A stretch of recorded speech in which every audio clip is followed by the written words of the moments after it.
Hey guys, thanks for coming and hanging out with us here at Fasterproms. In this video, since Cleetus left, we have been completely transforming the shop. I hope you guys had a wonderful Independence Day, and we want to say thank you so much for all the support of what you guys have shared with Fasterproms. Please check out our merch and the link in the description below. Now, let's get on to the video.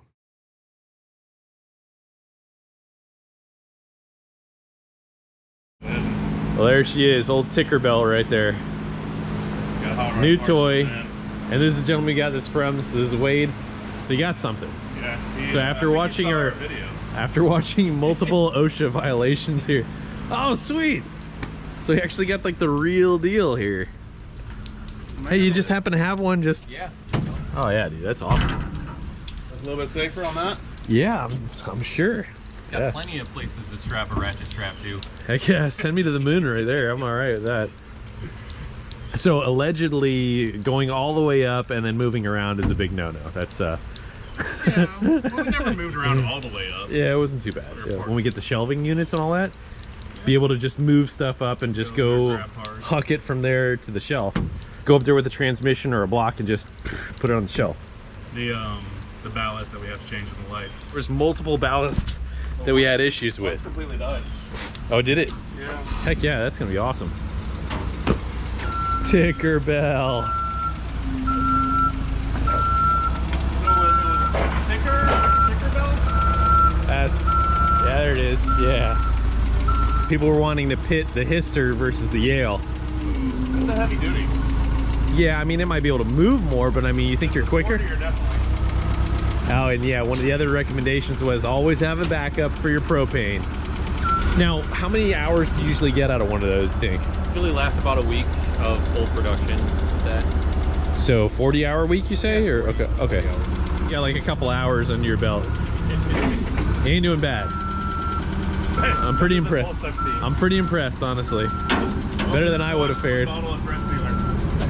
Yeah, it is backwards. Yeah, but I mean, no B. Yeah, a couple of these guys. Yeah, that one died. This one's still been a little bit funky, a little bit. And that one died, so that's 3. We got so much stuff that's over in this area we need to clean up, and possibly looking at doing some more storage up there too as well. So we're moving along and some awesome progress here. So chain her up and we're just ready to rip, dude. You feel safer in that? I was fine with the pallet and OSHA strap. So this guy just kind of left something here. Boom. That's whole nother level stuff right there. Yeah, you feel a lot safer dangling like, 25 feet in the air. We're gonna put this to work. We just gotta get this thing detailed though. He's earned all this patina. Yeah. Imagine, this door was off. You could have some zoomies coming out. This is a special edition of suicide doors. I love the name though. Somebody said Tinkerbell and I'm like, that's it. Perfect. Over the course of the last 3.5 years, things have tended to get pretty dusty and dirty with a lot of spider webs. So I felt like I had to do something about this to kind of rejuvenate the place. Well, we got that wall over there and it made a big difference. We got all our spider webs off our flag and everything on this wall. It makes a giant difference.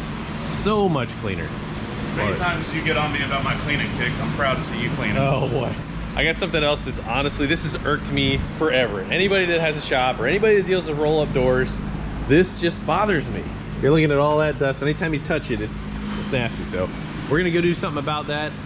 And there's a lot of dust and dirt. And we got 3 big doors that we're gonna try and knock out and clean those guys up.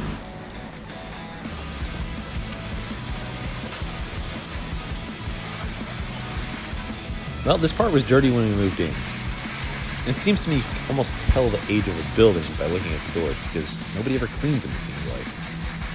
I had to do it. And just trying to figure out how to do it was a little bit weird.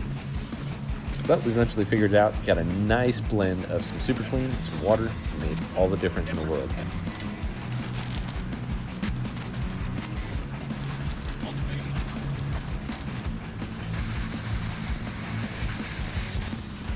Well, now we got a problem.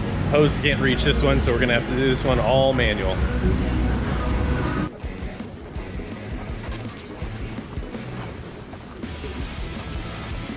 The older gentleman there, that's my stepfather.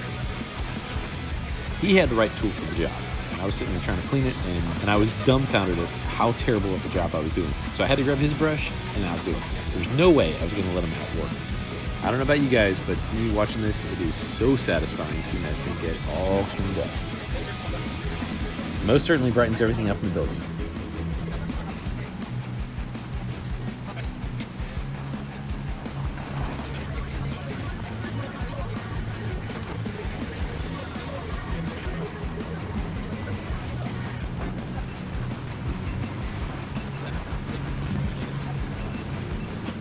Well, fellas, it just rained a little bit and the skies are starting to clear out. Gonna try and get some stuff done before it gets too darn hot out there. What we're trying to tackle today here is these skylights, and they are really kind of nasty and dreary. If we can clean those things up, it should get a lot better light in here as well. But in the meantime, Laz got in a pretty special delivery here for his Jeep. So we wanted to show you guys that, and then we'll get back to work here. So this is the Beachworks surge tank. It's gonna house 2 400 pumps. I've never even owned a surge tank or anything like that. I've never actually seen one. I guess part of the reason for this is because of possibly flipping over and a few other things. Off-camber, crazy angles. Don't want to have any fueling issues. It's so thick. Dude, that looks really, really nice already. Awesome. So that's going to have a 300 liter per hour pump in the tank that goes into the factory bucket, and then that's going to supply fuel to this. And then with 5.5 liters, I'm not going to do anything where I'm going to suck 5.5 liters down. Yeah, not that on a fast. pull. Yeah. Yeah, it's not a lot. It's honestly lighter than I thought it was going to be. That is incredibly nice, dude. Red inside. Yeah, the welds are sick. That's really cool. Stage 1, stage 2. Mm-hmm. So basically, you just have like a hob switch or something like that. Yeah, you can come actually on. run 3 pumps in this. Oh wow. So, and this I'm excited about. These are new for Beachworks lineup. These are the fuel rails for the LSA. Oh, yes, yes, yes. The LSA swap stuff is honestly getting harder and harder to come by here. So you want to get a fuel rail from GM? I mean, dude, how much is it? It was almost like $300 or something. Yeah. And I mean, this one from Beachworks is about how much? A little bit less than 400, but it has a greater capacity. But just the fact that getting the fuel rails from GM it's getting hard. GM doesn't look like this. And it, yeah, most certainly doesn't look like, dude, that is really nice too. Oh my gosh. Dude, I love those. Cap off the ends, or you can trim the ears off the back of the blower and run it, loop it around the back or come in the back. That is a Return out the nice front. piece. It's got Really, a really 4 nice. pressure gauge, pressure restrainer valve. Oh, that's something to be excited about right there. Those are gorgeous. I don't even think I've seen one that I like better than that. That is honestly beautiful. I think I'm the first to have these. Hey. Oh, scratch don't even touch it. All right. it. Stack them, they go back in the foam. All right. So these will be released in a couple weeks on their website. Are you gonna be putting those on with gloves? So fellas, we've been using Beachworks for a lot of different parts of our projects. We got fuel pumps, injectors, filters, regulators. It's all been great stuff. I think we started on the C4 for the external pumps. Yeah, actually we did. Yeah, we still got. And then I we checked went it to out. Caprice. Yep. Got a DW350 right there. And we did do a bucket in the Caprice. They've set me up with 300 in tank. Nice. And that's going to be a drop-in. There's a kit here for actually putting that in the factory bucket. And these are the BP 400s. Tank. We have... Big beefy filter. Ooh, huge. Man, making my little puny filter over there look. I mean, it's like this big. You got filter envy now. So you just tell them the horsepower that you want to make and tell them you're going to run E85 and they'll set you up with what you need. Ooh, matte black regulator. Yeah, that is nice. I don't think we have Matches a matte the black rails. one. She's a beaut. And Jeremy. Some 1,500 pounds. 1,500. Dang, dude. How far will those take me? Probably about as far as you need to go. Yeah. Here's the nerdy stuff. Oh yeah. Got all our data. Hell yeah, we're gonna use that. This is like a smorgasbord. We got a short sectional line for the fuel rail setup. We got a line to go from the in-tank pump to the surge tank, and from the surge tank to the motor. Remember reading this on their website on the fuel filters? They showed an inlet with both AN fittings on both sides on the ORB. They run a nice taper on the inside of theirs. Yeah, So it actually spreads out and uses the whole filter. Very nice layout. Well, congratulations. It's a lot gonna of be fittings to put together. that's gonna be a lot of work too, man. Look at all that. I didn't think there would be that many. Wow. All right, so we just did a little test all the way up and down, and it's the last 2 feet is sketchy. It's a lot more tippy, yeah. Well, Put a wheel chalk back here, so. all right. Comfort level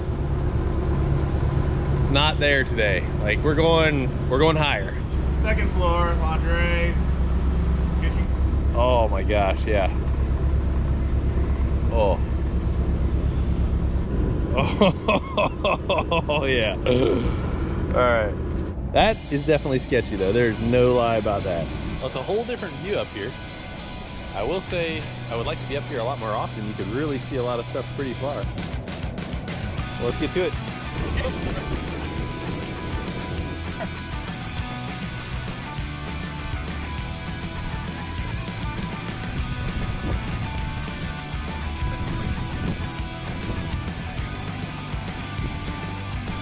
Well, I would say this is probably a better job for a pressure washer. However, this is some pretty well seasoned fiberglass right here. It seems pretty thin. I would probably blow right through it with a pressure washer, but I think we have a pressure washer here today anyway, so I'm just gonna have to deal. Well, that one's done. That one is not. Pretty significant difference. Although sometimes you're looking at it and you're like, nah, not so much. I think we're gonna see a pretty big difference inside.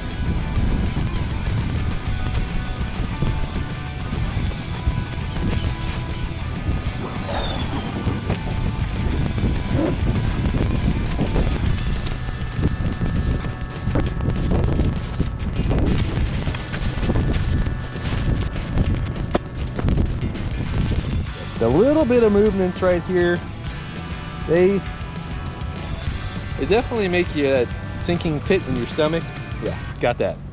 Check. I think the overall difference is probably like, it looks pretty crappy from here, honestly. That sucks. Yeah, I really was hoping it was gonna be better than that, but I was gonna say 25-35%, but it's a little better. It's a little better. Just very marginal. How's my hair? Good? Great. Well, we had a guy come by here and he's picking up the remnants of the El Camino, and it's right there. And he's got this project truck right here, which we've been talking about a little bit here. Pretty good. I'm Robert. Robert, all right, I'm gonna give you a left fist bump here. Yes, sir. So yeah, let's check this thing out real quick here. We are trying not to get killed by wasps, so we're gonna brake clean the crap out of them here in a minute. I'll let you get on that. I want to see this Duramax, man. And you literally came from Birmingham today? Birmingham, Alabama. Today. Like 9-hour drives. That's sick, dude. I will say we'll probably start with the interior. I know it's really bad because I've been daily driving it, but I think it's pretty classy. I freaking like it. Oh, I like the late model dash. That's well, it's pretty got the 03 floor and firewall in it. So basically the 03 Duramax still stayed the same. You got, it's got the skin on top of it. You got some chocolate chip muffins. I do. Do you want chocolate chip muffins? No, I'm good. All right. This is what everyone has to see though. And you were at a Cleetus and Carter's burnout competition, you say? Yes, at the Freedom Factory one. It was the first one the truck has ever been to, and for the first one I've ever done, the truck's ever done, it did good, but on the grand scale of things, it did like a solid 4 out of 10. Like, we need to step the game way up. We're working on getting in there. We're going to every single burnout competition we can find so far, and we'll just keep stepping it up till we get there. It is a LB7. It is a California emissions LB7 originally, so it still's got the California emissions heads on it. The EGR and all the other stuff has been taken off of it. And it's really a pretty simple build. It still's got the factory i-high turbo. It's just got a mouthpiece, some air pieces, studded bottom end, studded top end. So there's good stuff underneath to build off of, but we've been spraying it with nitrous. That's how we've made up for the lack of charger. We burnt the solenoid out doing 8th mile burnouts with the thing. So it used to be a solenoid right there. Used to be. It is no longer. That really makes me want to build something like this. Pretty awesome. It's thrown together with scraps, man. It used to be a old Pepsi truck, and then the cab itself, I got a phone call today that it was going to be scrapped or crushed from the recycling place. They said, hey, do you want this thing? So, you know, it was rusted out, didn't have any parts on it, but it was a cab and basically a body to start with. And all came together as an idea. I really like it. That's really cool, man. Well, let's help you get this remnants of an El Camino out of here. Yeah, on to the next project. Did you get them all? There's only 2. Man, I'm so looking forward to how stupid we look trying to dodge wasps. The moment we started to touch this thing, wasps started flying, just coming out of just about everywhere. It actually took longer to spray the wasp down than it did to load the car.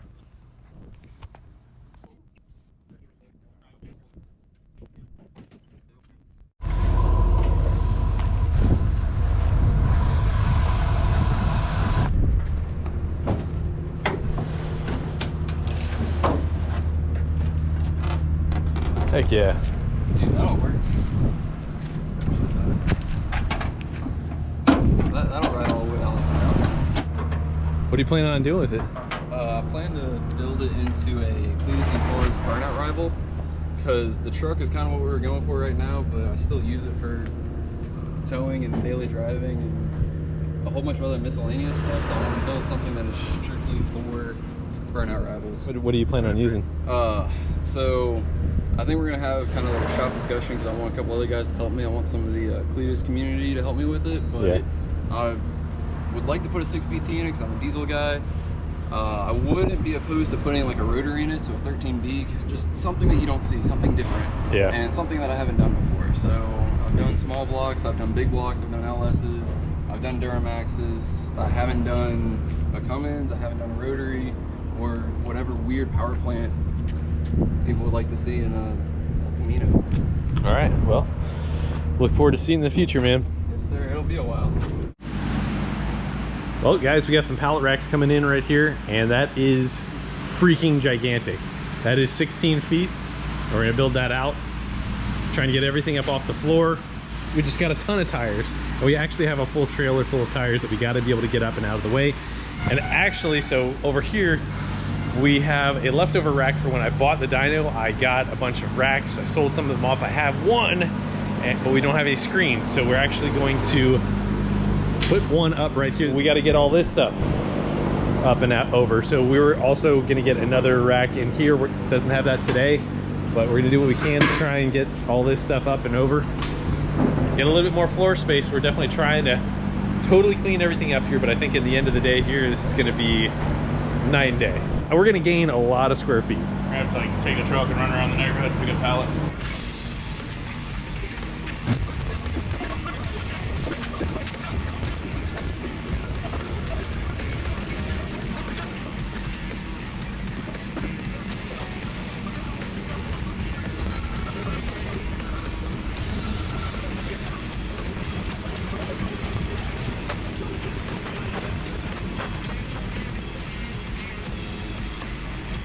Well, we had to adapt a little bit. We got this guy right there. Had to cut the top off of that because when we measured it, didn't see that there, but no big deal. We got it adjusted. Back in business.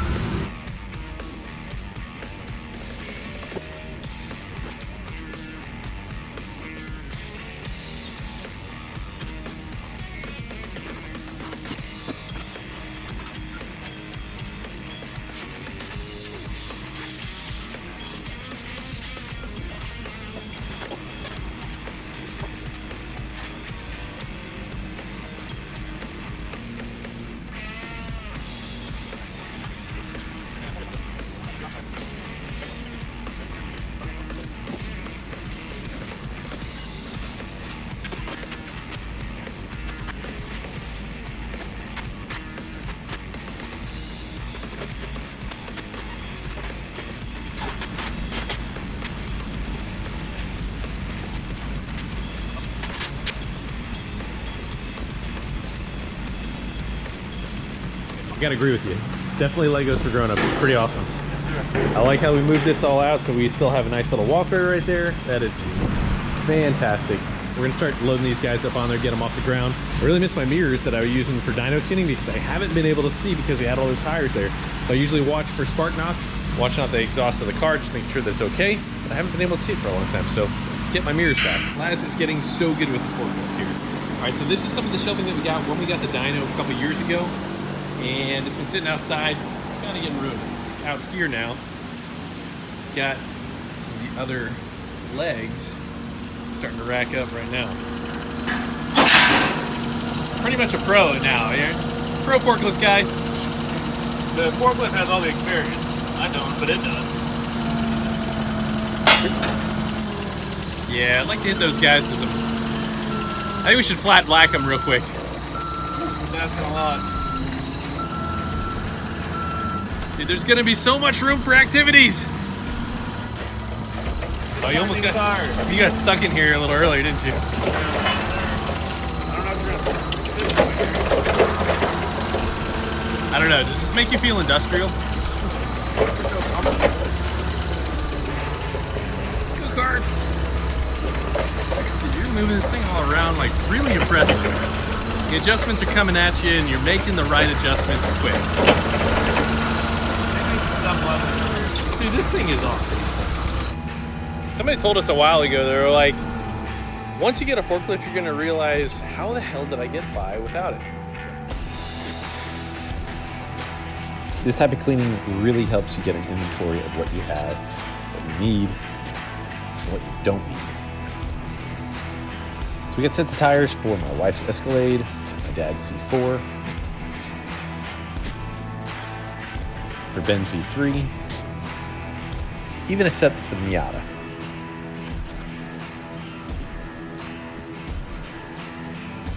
So all of our drag tires and so on and so forth, really just needed to get them off the ground.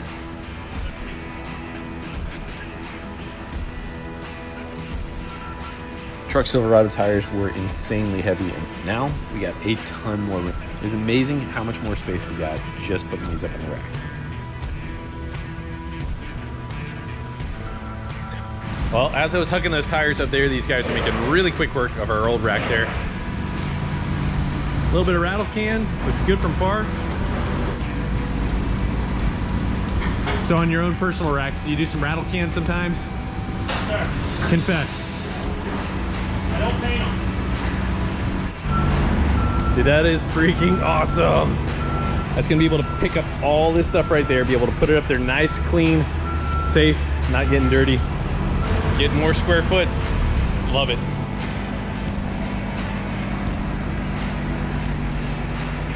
All right, we're putting this rack to use. Got the motors up on the rack, a couple underneath, fuel, some customer parts, 370 parts up top. Got more motors. We can get the rack above these. We'll get these transmissions up there. There's some seats I might like to put on that top shelf. All the way down to the door. We can get that rack up in the middle of this, we'll be doing good. And then we can get the transmissions off the floor. I needed somewhere to put that motor run stand. Takes up a lot of space on the floor, but up there it's out of the way. Go-karts, oil, it'll all find a home. You guys, in such a short amount of time, we have truly transformed the shop. It is so much cleaner, we have so much more space. It is just, it's gonna take a little while to get adjusted to it, but definitely am enjoying the way that it looks. Please don't forget to like, share, and subscribe. It definitely helps us grow. We are getting so close to 400,000, so thank you guys for that. Wanted to leave you guys with a song that just came out. It's by Aaron Lewis. It's called Am I the Only One? Hope you guys dig it. Definitely a really awesome patriotic song. And the quote that I wanted to leave you guys with is this: we must remember that one determined person can make a significant difference, and that a small group of determined people can change the course of history. Well, God bless you guys. See you next episode. Thank you so much for tuning in. Stay tuned.